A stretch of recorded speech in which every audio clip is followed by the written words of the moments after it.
Enemy 204. In this lecture we're going to talk about mechanical advantage devices such as cable and pulley systems and how to analyze them using a method called dependent motion analysis. And along with that we're going to be doing a little calculus review. So here's an example of a cable pulley system.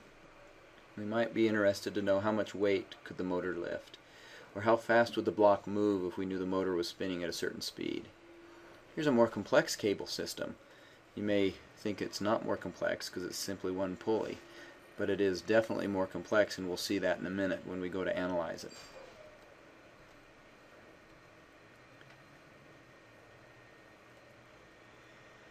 In class I'm going to show you a pulley demonstration as well as a chain and sprocket demonstration, two different mechanical advantage devices. It's important to understand that if we have a mechanical advantage, that will always yield a speed and distance disadvantage. So let's do a statics review. If a person only desires to exert a maximum of 50 pounds at A, how much weight can be lifted? Well, the first thing we'd do in statics is we'd draw a free body diagram, and we'd realize that if I'm putting 50 pounds of tension in the cable, there happens to be two cables lifting on this pulley, so I'd be able to lift, according to static equilibrium, 100 pounds. So I have a mechanical advantage of a 2 to 1. I pull with 50 pounds, I can lift 100 pounds. Now let's do dependent motion analysis to see what kind of speed relationship there is. The first thing we do in dependent motion analysis is we establish a datum, and the datum has to be on a fixed pulley. The datum can't be on a moving pulley. So there's a datum on this fixed pulley. Step 2, we write an equation for the total length of the cable. There's a little section of length, we'll call it SA. There's a section of length, call it C1. Here's a section of length, we'll call it SB. There's actually two of those. And here's this little section of cable that we'll call C2. So let's write an equation for the total length of that cable. Well, the total length of the cable, we have SA plus C1 plus SB plus C2 plus another SB. So here's our third step. Now we're going to take a time derivative to get a velocity relationship. In other words, we'll take that equation we just wrote. We're going to see how it changes with time, and that will give us a relationship of velocities. So first of all, we recognize that the total length of the cable doesn't change with time, so its derivative with respect to time will be 0. SA, that distance, does change with time, so its derivative with respect to time will be the velocity of point A. The amount of cable that's over the top of the pulley won't change with time, so its time derivative would be 0. The distance SB, it changes with time, and that derivative would be the velocity of B. And then the amount of cable around pulley 2, that doesn't change with time, so its derivative would be 0 as well. So there would be our time derivative of that equation, and we see that velocity A is twice as big as velocity B. So if we were to calculate velocity B, if I pull down at 2 feet per second, velocity B rises at 1 foot per second. So it's important to see. We could then take a second derivative to find out accelerations, and in this case we'd see that there's also this 2 to 1 acceleration relationship. So let's notice that my mechanical advantage caused the force I was exerting to double. 50 pounds was doubled to 100 pounds. But my distance and velocity was cut in half. I pulled at 2 feet per second and only got the block B to rise at 1 foot per second. So do you see that it's an exact inverse of my mechanical advantage, and that is always true with mechanical advantage devices. You've heard the saying, I can't have my cake and eat it too. Well, I can't double my force and double my speed as well in a mechanical advantage device. I'm giving something up. Mechanical advantage devices simply trade. They trade speed for force. Here's another example. Let's do this with dependent motion analysis. If block A is moved at 5 feet per second, how fast is block B moving? Well, step one, establish a datum on a fixed pulley. There's one datum. Here's another fixed pulley. We'll make that a datum. Number two, let's write an equation for the total length of the cable. There's a section, there's a section, a section, and a section. And we realize that the sections that go around the pulleys are not going to change with time, and their time derivative would be 0, so let's not even put them in to begin with. So let's write our equation for the total length of the cable.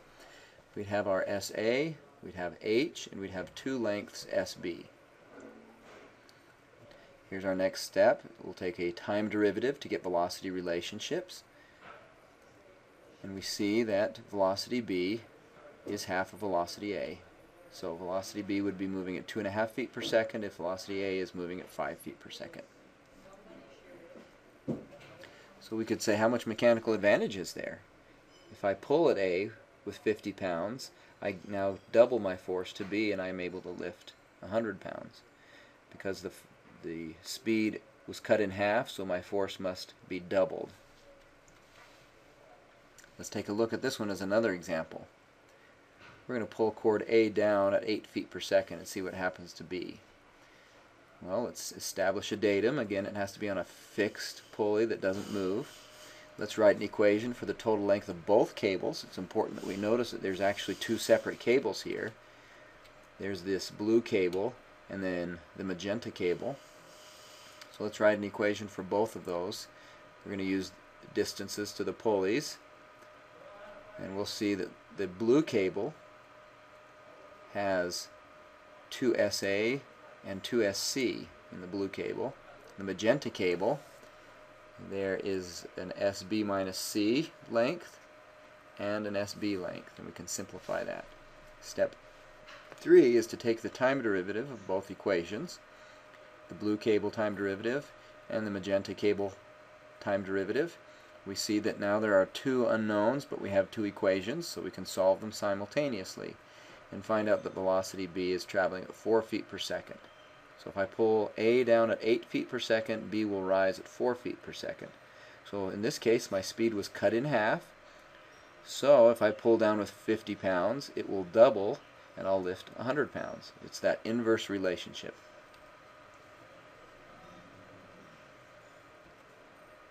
Let's determine the speed of block B when A is moving down at 6 feet per second, while C is moving down at 18 feet per second. Well, we'll do our dependent analysis again. We'll write the total length of the cable from a datum. We'll take a time derivative, and we'll find that B is A plus C over 2, which happens to be 12. Here's another example.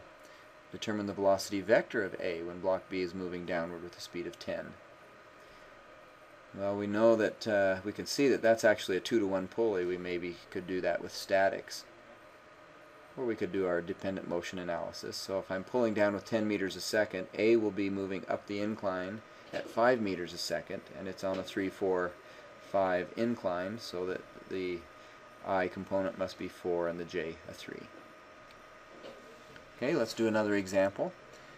Step number 1 is we're going to establish a datum. It's important to notice that we have 3 separate cables in this example.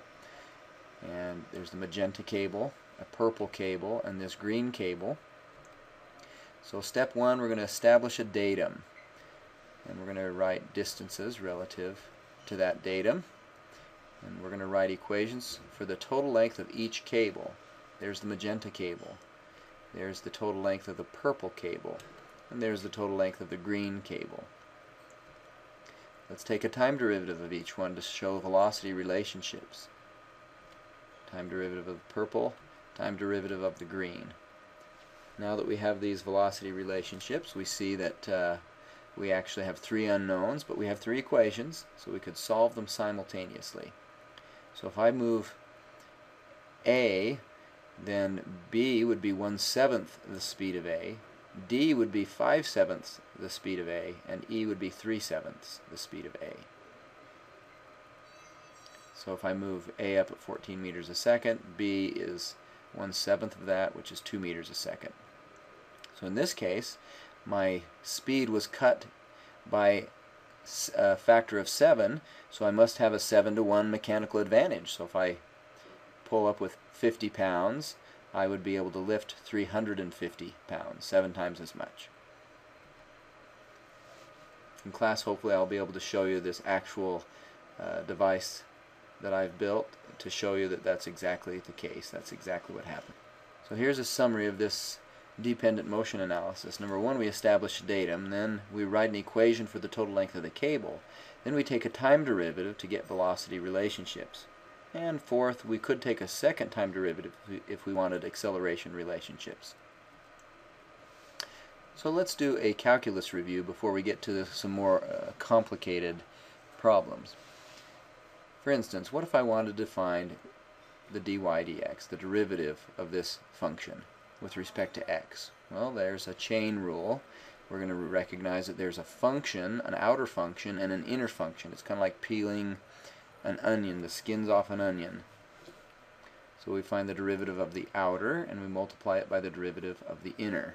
We could simplify that to look like this.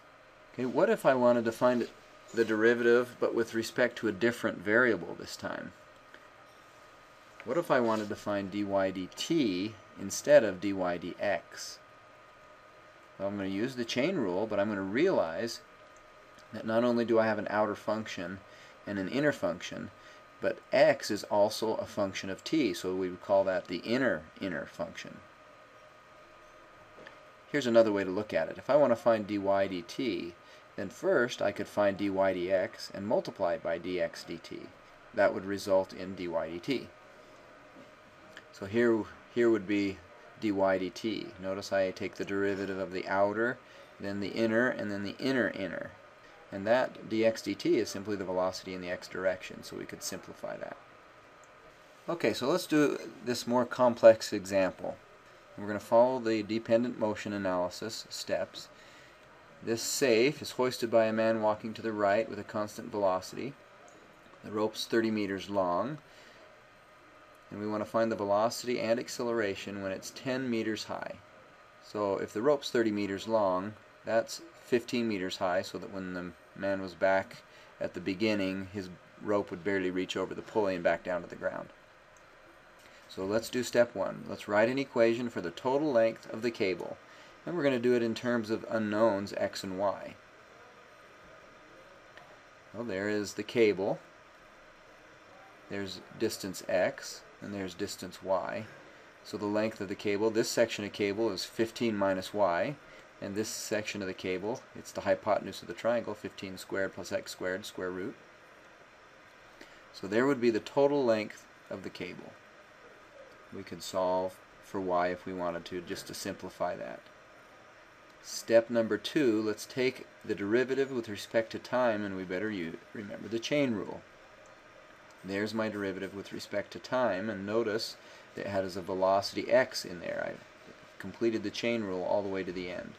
Now I have a relationship between velocities, and I could simplify.